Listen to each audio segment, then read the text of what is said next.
Hey guys, so the reason I wanted to do this video was because part 3 and 4 of your CELPIP speaking is the picture, which people take for granted. It is not as easy as you think, and you may be losing a lot of marks if you don't know these secret techniques, which we're going to discuss today. Stick till the end of this video because this video is going to be packed with all the strategies you need to really get a good score in these two questions. Now, why are we saying that these two questions are difficult areas? Because you might be thinking they're so easy. They're just pictures. You look at the pictures, you say this is what's happening in the picture. Part 4, you predict this is what is going to happen in the picture. But think about it. If all candidates, as well as you, were doing the same thing, just telling the examiner what is happening in the picture and what you can see, then how would anyone get more than 9? What is the quality criteria that pushes you over 9? There is something, obviously, because it cannot be as simple as just saying what is in the picture. And that is what the question says. Say what is in the picture in part 3, and in part 4 it says predict what happens next. But it is a lot more than that. So the concept I want you to understand is, we have discussed this on this channel time and time again. You need more than just good English, more than just even perfect English. You need fancy English. So if you have answers to questions 3 and 4, the picture, with perfect grammar and perfect tone and structure, even then you might not get 9+. For a 9+, you need amazing vocabulary, amazing complex sentences, and we'll discuss all of that today, how you can do that in parts 3 and 4. And once again, you need that for all speaking questions, for all writing questions. You need that fancy touch. However, I picked these questions because these are so easy that people think it is a walk in the park, but it's clearly not. So here are some ways you can stand out from other candidates. If you have done a little bit of research, even a little bit, on CELPIP, you will know that there's two famous terms we use for parts 3 and 4. In the background and in the foreground. Now, if you don't know this, it simply means background is the thing that is behind, like on the other side, on the very back side of the picture. So if you're viewing the picture, it's on the back of it, while the front of it, the people or the things you can see in the front, is called the foreground. So there's two areas, background and foreground. How you can use this is once only in part 3 or part 4. Don't use it again and again, because people do that. People use it in part 3 and part 4. But you should use it only once, because in other sentences, you should be showing your other range of vocabulary, which we'll be talking about soon. So you simply say in the background, you can see whatever. In the foreground, you can see whatever. It is a good thing to use. It is something that is recommended by CELPIP. And a lot of people do this. And I usually try to say things that are unique, not something that everybody else does. But in this case, it's actually recommended by CELPIP. It is something that every teacher teaches. It is something that works too. So always go with in the background and in the foreground. I would say use it in part 3, so you can just use it and get done with it, and now we focus on other things. So let's talk about the second thing.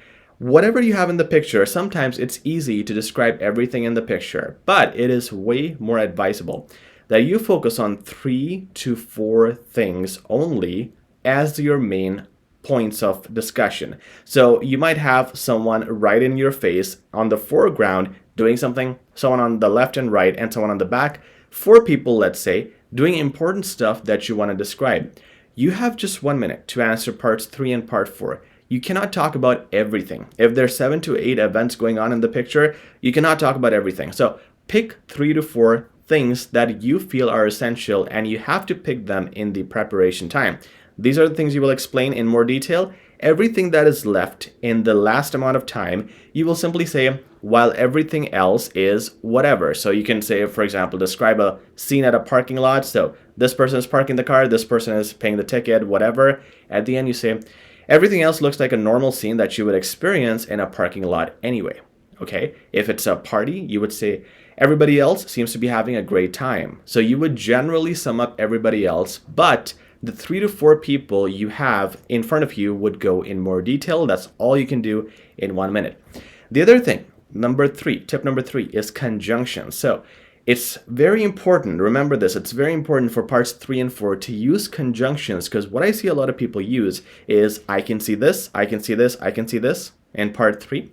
In part 4, they say, I think this will happen, I think this will happen, I think this will happen. Every sentence starts with the same thing. That shouldn't be the case. You should be giving a range of conjunctions. I would say learn 4 just because both questions are 1 minute long. So you cannot use too many. Maybe you can use 2 in part 3 and 2 in part 4. So I would suggest you use furthermore, likewise, and the other 2 you can use are also and moreover.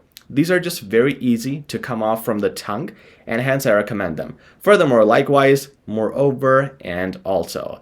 Then let's talk about adjectives. Okay, people are doing things, right? Again, think about it. If you're just saying he's doing that, he's doing that, he's doing that, how do you get more marks than someone else? You will probably get the same amount of marks like everybody else who's going to say the same thing. What you're doing here is giving verbs. You're saying he's doing this, he's doing that. Now let's use a range of parts of speech. Let's use adjectives. Adjectives are qualities: pretty, ugly, handsome, beautiful, rich, poor. So you see in the picture how people are feeling. Look at their feelings and talk about that. So you're going to talk about this person feels excited because he is about to whatever. Or this lady on the right hand side feels very upset or down because of whatever. You talk about their feelings, and this is going to give you more description than other candidates in the exam. The next tip is using adverbs. Once again, we have discussed this on this channel immensely, how important it is to use adverbs. Adverbs are things like li, so nicely, quickly, slowly, and all the le's. Now, when you mention how people are doing some actions, you want to mention the li, the adverb. For example, this person is moving the stroller very carefully, tactlessly, slowly. He is focused on the dolphin and his job, and it looks like he is working in a very diligent manner. I can't say diligently. Or let's say someone is lazy. You can say he's hardly working. He hardly appears to be working. Wherever I can put that little li, I'm going to put it because it's going to give me marks for range. So now I got adjectives and adverbs while everybody else has just verbs. So you see you have an advantage right there. You have conjunctions as well, and you have a structure because you go with main things first, then everything else if you have time, if time permits. A few more things I'm going to tell you guys. These are the main things. A few more very important things that you can use, and these are phrases, are, you can write those down. It can be noticed, clearly and ironically. These are, you might think these are conjunctions, which they are, but conjunctions have a specific set, like furthermore, moreover, and all that. But these things, I would say, are connecting phrases or connecting words. So when you have other things to describe, for example, you might be just saying, I can see, and all that, right? Why don't we use it can be noticed, it can be observed. These kinds of things will add more variety once again, and that's what we're looking for. So try using it can be noticed. Another way to use an adverb plus a conjunction together, and by using that li, is by saying the word clearly. Clearly, and then continue with whatever you want to describe. It should be something very clear, very obvious, of course, because you're saying clearly. Okay, ironically is a good word to use. Ironically means surprisingly, or something that is just not making any sense. There must be something in the picture which is weird, which doesn't make sense, and you don't understand it. And that's where you use the word ironically, because it's not obvious, it's confusing. So that is also a good conjunction to use. It also has the li, clearly has also the li, and it can be noticed, it can be observed. It's just another layer of you connecting your stuff, showing the examiner you can say more things than just conjunctions. Finally, I'm going to tell you again, if all of this is hard for you, okay, let's say, first of all, try all of this. But if, let's say, your level is basic and all of this is hard for you, remember to express feelings, okay? All of the things I have said can be summed up in that way, pretty much all of the things.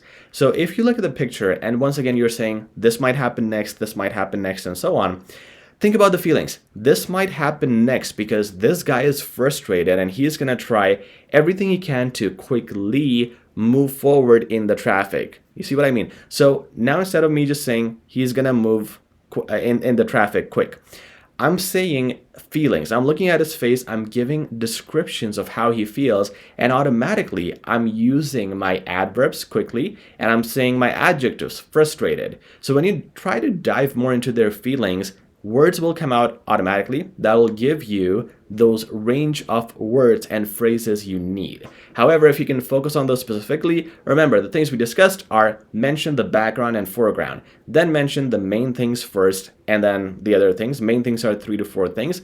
Use conjunctions and also use connectors, which are things like it can be noticed, clearly, ironically. Use adjectives and use adverbs, and this will make your parts 3 and 4 outstanding, better than everybody else. These are also the parts where you have just started speaking and you're building impression in the examiner's mind. So it's a good place to get that attention, get that mark, and get a great speaking mark overall. If you liked this video, please like, share, and subscribe. I'll talk to you guys very soon as usual. Take care.